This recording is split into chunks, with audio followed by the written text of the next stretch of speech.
Ladies and gentlemen, thank you so much for joining us live. Welcome to our podcast show. It's the Playbook Show, whereby we talk about the tricks of women and men. You know, sometimes when you happen to be in love, most of the time you feel like you've got everything, but the person whom you say she's your love or someone you love mostly, does she really love you the same the way you love her? Or sometimes things are vice versa. We've seen men most of the time being tricked and left on zero sometime when they have nothing that they've remained with in their life. We've been seeing this in Europe, America, and of course back in Uganda. So on the Playbook Show, we talk about tricks for men and tricks for women as we dive deep in the stories and to get to know how women and men trick each other. And sometimes it brings in depression, anxiety, and a lot of things that happen to be in love sometimes. And November is coming. It's going to be the World Mental Health for men. I think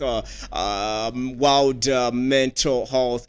November is wild, kind of something. I've been seeing those posts coming up from. We'll be celebrating men, those who have gone through mental health challenges and broken hearts, back in the back into their lives as men. Most of the time, we don't happen to feel sorry for the men, when they're going through tough times in their life. But on this show, when you're going through tough times, remember, just know we love you and we care about you. That's why this show, the Playbook, is on my channel as we console ourselves most of the time. But on the show, I got a beautiful lady tonight, and we gotta be talking to her on our topic of discussion. But before we bring up the topic of discussion, ngenda soka mwanirize atubulira amanya ge. She's super beautiful. Omwami ndowooza yeesiimye oyo akwasaganya ensonga akwasaganya ensonga zo.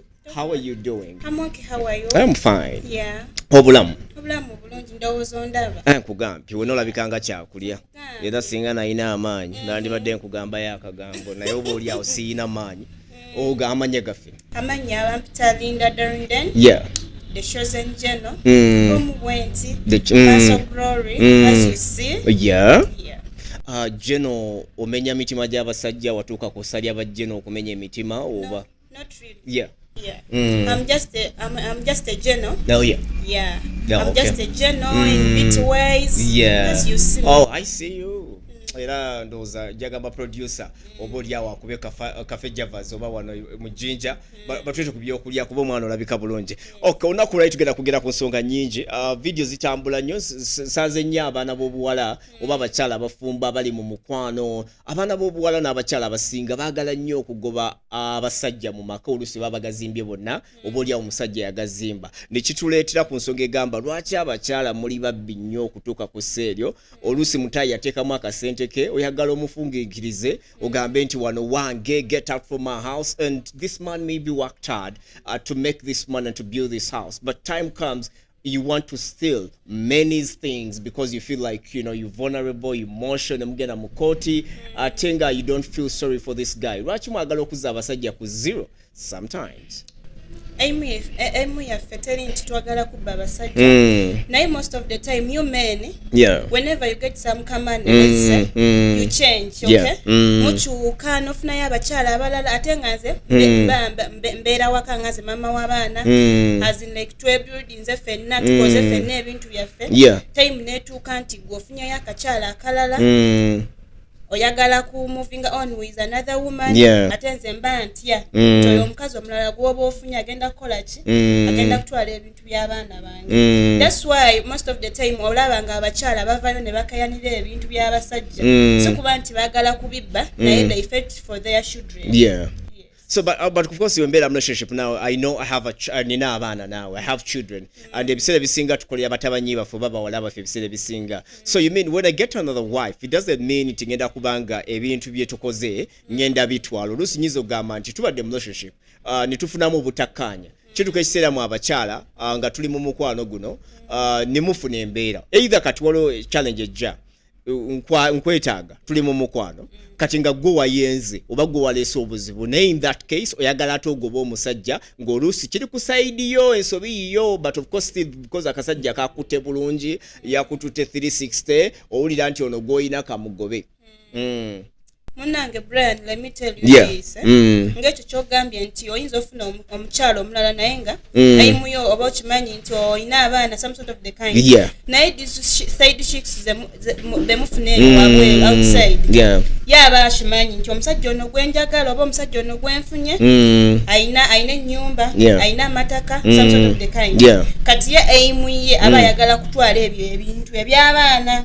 Naye mu ebiseera ebisinga abasajja temubitegeera kitegeera kyobola abafa abakyala tuvaayo and we fight for our things, we fight for the thing, our things for our children. Yes.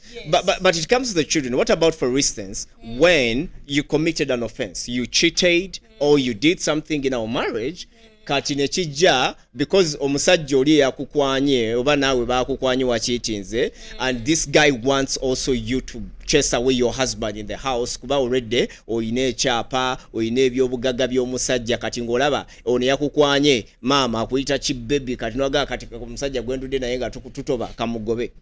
Yes. And that happens when that woman is stupid. If the woman is stupid, ekyaba asobola okikola. Because wobanga otegeera bulungi ng'olina amagezi ne waba ofunyayo omusajja omulala ate tosobola kuddira bintu byemukoze na mwami ate n'obiteekamu omusajja omulala nkosiko oyo omukazi abanga ali stupid tategeera mentally nga she's mentally disturbed. Yeah. Yes. Oh, okay, so that means like if that lady happens, to bring another man in your house, she doesn't understand. She's really stupid, as you said. Yes. Oh, okay, that's cool.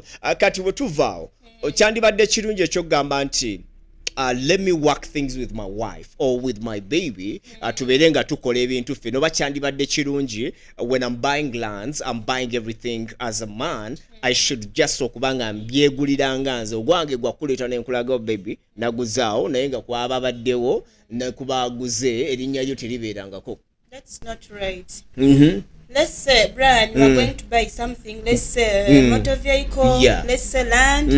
Oba ogenda gula ebintu ng'ebyo nze mukyalawo mba nina okubeerawo kitegeera mba nina okubeerawo kubanga ebizibu byo tebiraga oyinza okugula ekintu nga simanyi understand kati let's say nofuna accident naye nga wagulayo eyo ettaka lyo simanyi weri eryo liba ligenda buki ne oluusi ngula ebintu bino mbaako n'emikwano gyange oba oluusi mukadde wange oba oluusi abantu abo wengula ebintu ebinenga kati nabiguze mplaningira batabanyi bange ne bawala bange obolyawo ne family yange naye ate waliwo kino gwe kyogamba nti mfunye obuzibu mwate we mugule wammwe wate gwofuna akasente ogenda mu kyalo kyamwe n'ogula akataka n'oteekeyo tayagala kuntegeeza n'osirika why Brian these things are not easy. You have said nti oyinza ogamba nti oba mikono gyo gibaddewo naye people are not trustworthy. Okitegeera people are not trustworthy. Ensobi yo nagana okugiddamu gikola nti buli weesiga omuntu olumwa nnyo oba omenyekanye you become super broken. You can trust me like nogamba Linda I'm gonna buy something oba anything nogamba njagala obeerewo some sort of the kind naye akaseera ne katuuka nga toliiwo ekintu kyo nenkola ki n'okitwala abaana bo ne babonaabona. So it's better when you are going to buy land, let's say motor vehicle mukyalawo n'abeera awo kati kinasalawo wemba ngenda kugula ettaka oba ngenda kugula maama agenda kugula akamotoka nina omuntu gwe ngamba nti ono tayiza kunvaamu kangende ngula omukyala kuba saawa yino oyinza okuba nga ogirinnyeemu n'ogaa kati omanyi oyinza okuba nga olowooza genda kamuli ng'ate omukyala alowooza genda yiganga naye kati awo kyensobola okugamba if you don't trust your wife or your partner nga naye mulina abaana ekyo kyanjawulo oyinza okugamba ti I don't trust my wife saawa yonna akola ki avaamu ebyo ebintu biteekemu abaana bo. That's the right thing to do. Buy land, teekamu erinnya ly'omwana kitegeera there will be a safe side because now your kid the land is in the name of your child or your daughter but why is it like for you when you buy things like a woman back at home you happen to buy the things that you don't tell me yet or chogede and if I'm in love with you and we have to trust each other. So why don't you also call me when you happen to buy something though sigenda kubeera kuba ababaddewo oba n'erinnya lyange togenda lisaamu because we're talking about now trust you my girl I'm your boy so how do we also cope up in such a way? Literally you men you are not easy. most of the time mwabaletera relationship as in like to fall down. But as we women, we have that fear and it get another side chick, right? Yeah. That's why you find us we can buy things, let's sell land, anything. Yeah. But of course that this, for instance, when I really truly love you, when a man really truly loves you from the deep of his heart, tasobola kuvaamu newankubadde nti mu bufumbo mubaamu ebisoomoozo sometime, but when you love really truly ng'oyagala omukazi osobola okumwagala okuva obukadde mpaka okuva obuvubuka mpaka bukadde nga bambi tomwafectinze. But the challenge comes when now how do you behave, because for abasajja naffe twagala nnyo okuba nga mutufaako, but sometimes you want that love, you want that love, yeah, that care, not pampered, like I don't mean that to pamper, oh baby, oh what or what I mean is respect. You come back, you say, honey, welcome back, you give him a hug. How was your day? Are you okay? But you rarely find abakyala ababuuza abaami baabwe, are you okay? Sometimes you're going through tough times. So kati ogera n'ofuna akawala mwattu eyo ku street oba akasomi no nekakugamba nekakubuuza, you right? I see you're not, as usual. You're not in your normal moods. But for you when you're at home, you're going to be there and just keep quiet as long as the food is there and everything is there. So because it is two-way round. Yeah. What I can say, most of the time we abakyala abasigala ewaka tubeera n'ebirowoozo bingi oba okooye kitegeera ondese waka njozezza ebintu, I've washed for your clothes, ndabiridde abaana kitegeera kati genda okomawo ewaka nga I'm a bit tired. Yeah, you're tired. That's why oba tobufuna bo, how are you babe? Naye at least I can say baby welcome back. Yeah, you can say that. Have you ever been there when you see your husband has come back home? Like maybe you've been in a relationship for 2 years, 3 years, 4 years, 10 years. You keep doing the same things that you used to do when you're dating. You used to hug me when I come back from work. You used to call me, how am I looking? Am I hot for you tonight? But when you happen to produce kids again, you forget about that kind of maybe the culture you created. That's why some men will go for the ladies. But if we keep on the same, and you change, you have a lip shiner today, you have some lipstick, but we're not abachala babeda onga na ye, mwana yatuukako n'abeerawo n'agamba oba mpoma basiwooma njana bijja. Kale awo kye nsobola okugamba Brian, abakyala always tubeera on point, ate abasajja baffe tubaagala by the way. Naye it depends how have you handled me. Ekinviirako okuchanginga nti nali nkugamba baby welcome back, some sort of the kind. Kiva kugwe. But because ze kyebadde manyi ku marriage kiva kunze mu love entuufu, when you spend like 2 years or 4 years or 10, mwandibadde nga mutuula, you make reviews nga wetukola report ku mirimu tukola ku media house, but every 2 months or 3 months osobola okukola report nogamba why the challenge mba ne target eyogamba nti I need 10,000 views this month. Kat why wemba siscorinze 10,000 views this month, mukama nga ajja kumbuuza why didn't you score 10,000 views. Kati ne mu bufumbo ndoza there is a discussion whereby you talk, maybe you used to hold me like this, but these days you hold me differently. You no longer scream, oh man, because the women who say me I need a guy who is going to scream, oh mama dad, and others who say baby I need a quiet guy, you understand. But sometimes I may come work nga nina pressure ku mulimu kanse manja akaduka kamanja business tekola, but you want to keep saying, that's what I've said. Do you ask me are you okay? Yeah. Waliwo abasajja nga tebagala bagambako. Tebagalira ddala nga niwobeerawo n'ogamba baby this and this onkoze bwoti nga tayagala. Nga eva yayagala abeere ku safe side. Yes. Nga yalaba yo mutuufu yekaaliwo kitegeera. Kakati nga newe nakugamba nti Brian this and this kinashintawanya you changed a bit. Ngogenda gamba no, you are just still young, you are just stubborn, okay? Nga gwe watobiraba. That's why most of the women just keep quiet and they look at their And they look at the man. But Chemba Manyitwan, when we are dating, I think it's good to know the character of the person you're dating. Is he? Can you really talk to me? Can you really talk to me when maybe can I come and ask you, my baby? You going through tough times. When we are dating. Yes. But right along you change. But I change because when I change, it means maybe now wachuka. Because change comes with change. You can't say like I've changed, yet you two you've not changed. Because change comes with a change, right? Fena tuba tukyusemu. Naye ekyo ekisobola otuza mu mukwano gwe twali. That is communication. Yeah, but also you just sit down and say, today I want to surprise my husband, though now we are going to surprise. Ukati mabachala magala nyo surprise birthday, baby shower. Yeah, abamu bagala. Kati mumbasi cha abikola. Are you asking, do you know what is going through my business? Do you know what is going through my work? Obo bansala mu musala. Kati walo no kubanga pressure zikuze. Tuzadaba. Even though ngai wa going a lot at work. Naira tekabula yadda ka cake Kaizobula mutai. Have you ever done a business? Not really. Oyizo kola business mu Uganda ennaku zino. Nga ogenda kuduuka oba n'ogenda ku business yo. No eduuka ne ligana kola na sente za rent. Yes, sometimes people go through that. Kati gotunya business ezili wanoona kumpi ne studio zaffe. Oyizo kwa ne business ngo ina business naye nga ekubanja rent yitiyakoze rent. Oyina abakozi. Kati ate ngo oyina okukwata muzizo. Ate oyina omukyale waka.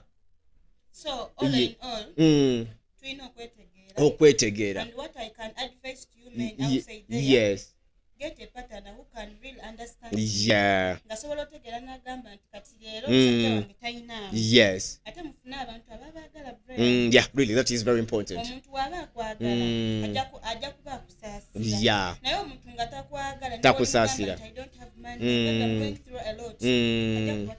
Ajja kuba tabitegeera. Kituufu bangi baana b'obuwala bangi tebasaasira baagala kujjamu bujja. Naye just ayagala kumuprovide.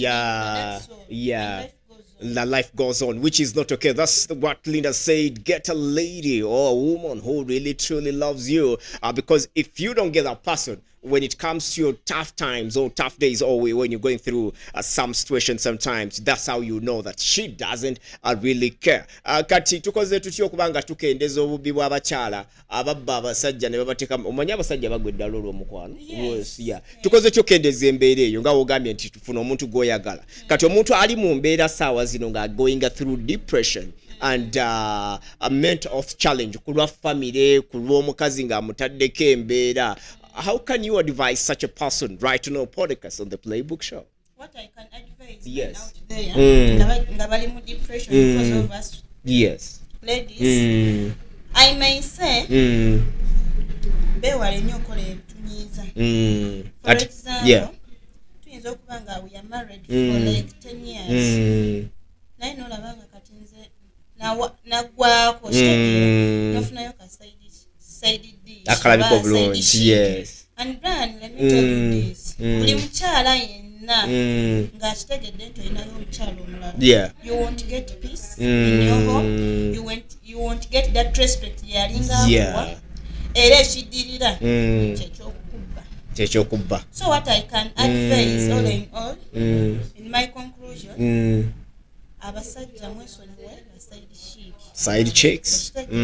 Kubanga abo bennyini ba side chick agenda kujja ewaka agenda tabula byonna. Ate ffe abakyala kijjukire tetwagala kukola ki kutuzaako. Mulina nnyo ebbuba naye kati bwe mbaseeka. Yes.